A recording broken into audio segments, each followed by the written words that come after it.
ചിലപ്പോഴൊക്കെ ഇങ്ങനെ ആലോചിക്കും, ഇത്രയൊക്കെ അനുഗ്രഹങ്ങൾ ചെയ്തു തന്ന എൻ്റെ റബ്ബിന് ഞാൻ എന്താണ് തിരിച്ചു നൽകിയത്?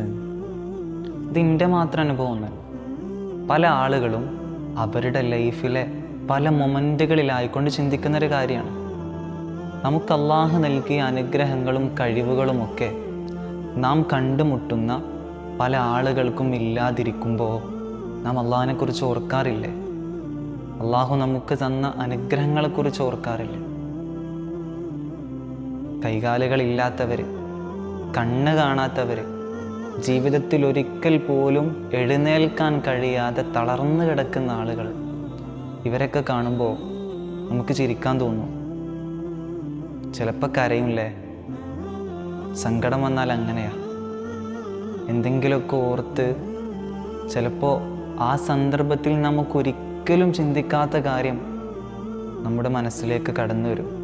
നമ്മുടെ കഴിഞ്ഞു പോയ ജീവിതത്തിലെ ഏതെങ്കിലും അനുഭവങ്ങളൊക്കെ ഓർത്തിട്ടായിരിക്കും നമ്മൾ കരയുക. ശരിക്ക് ആ കണ്ണീര് മതി നമ്മുടെ ഹൃദയത്തിന് ഒരല്പം സമാധാനം ലഭിക്കാൻ. അപ്പം നമുക്കൊരാശ്വാസം ലഭിക്കൂലേ? ഞാനൊരു കാര്യം പറയട്ടെ.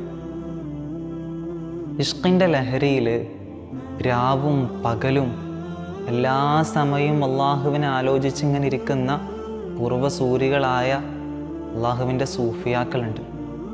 അവരുടെ ആ ജീവിതമൊക്കെ എത്ര സുന്ദരമായിരിക്കില്ലേ?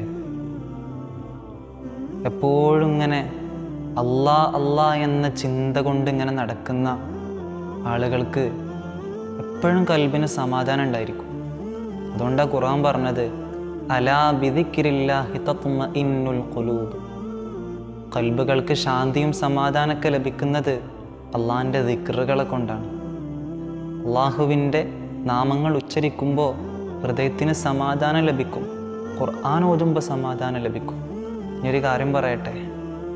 അത്തിപ്പറ്റ ഉസ്താദ് വഫാത്താകുന്ന സമയത്ത് ആ മുഖത്തെ ശോഭ കണ്ടവർക്കൊക്കെ അറിയാം ഈ ഫക്കീർ പറഞ്ഞ വാക്കുകൾക്ക് എത്ര പ്രാധാന്യമുണ്ടെന്ന്.